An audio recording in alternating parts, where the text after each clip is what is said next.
labor goes to choose a person to support an election campaign, there's many factors we take into consideration. When we examined this year's Kentucky State Senate race, we knew we had to find someone that mirrored our values of hard work, social justice, and support of the American worker and the American middle class. And we found that person in Bruce Lunsford.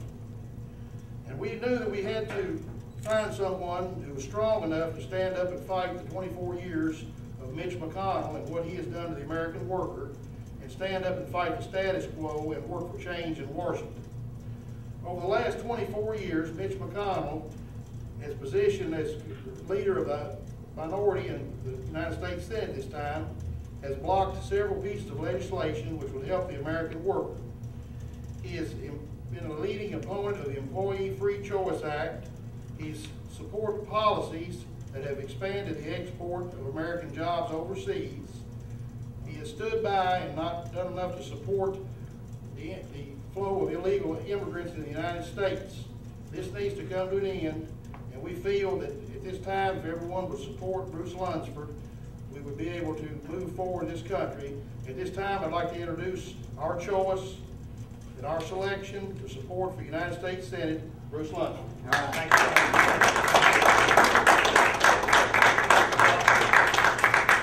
I appreciate everyone coming today. I know everyone's busy, so I won't keep you long. This has been we now are down with 1 week to go until we vote this primary. And we are very optimistic about what's going to happen next Tuesday, and we're even more optimistic about what's going to happen in November. But regardless, this race is about November, and this is about Mitch McConnell. This is a race to determine the values of America. 81% of the country believe that we need to change direction. That's never been higher. We have more people today that are having difficulties, whether it's a mortgage foreclosure, whether it's their health insurance, whether it's the price of gas to get back and forth to work, or whether it's worrying about a war that no one really quite understands why we're there. And as Robbie talked about, when he talks about the fact that this has been a senator who has not stood up for the American working class or middle America. And in fact, just the opposite. It's almost been a whirlwind of hurricane values against the middle class. And I would love to be in an opportunity to argue for the middle class of America. 24 years of Mitch McConnell, what it has given us a war. It has given us a recession. It has given us a health care system that doesn't work, where nearly 50 million people in this country are without health insurance. It has given us an environment that's allowed illegal immigration to become prevalent to the point we have enough illegal immigrants in this country to be equal to the population of Ohio. And it's time that we change that. You know, we're not protecting our borders the way we should. We're not enforcing it with employers. I think there's only been 4 employers in this country that have actually been prosecuted in immigration in the Bush administration. It's time that we stood up for the values of everybody on this stage and every working man and woman they represent. And I'm honored to have the endorsement here today, as I have been much of labor across this state. The AFL-CIO, the Change to Win, the laborers here today, the building and trade union, people who work with their hands, people who make things happen.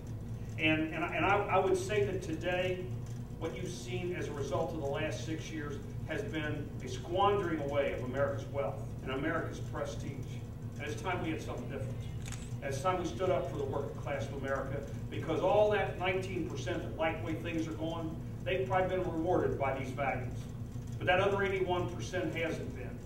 And it's time to build America back to what we've always expected of America, a land of opportunity. You know, I grew up on a farm. I grew up on a union laborer's household, and I grew up really understanding the American dream is what we all aspire to. And Americans do not begrudge people who actually attain the American dream. What they do begrudge is greed and indifference, which have run rampant the last 8 years of this country, the last 6 years of this Senate. I can't wait for the opportunity to face off for the next 5 months, because this is going to be about the values of America. It's going to be about the ground game. It's going to be about the working men and women of this state. And I can't wait to carry the banner. And I guess, you know, to kind of summarize it, it's only appropriate that I would say this today, but to kind of summarize an old Texas saying is, you know, any jackass can kick a barn door down, but it takes a carpenter to rebuild it. It's time to rebuild America. Thank you. I appreciate it.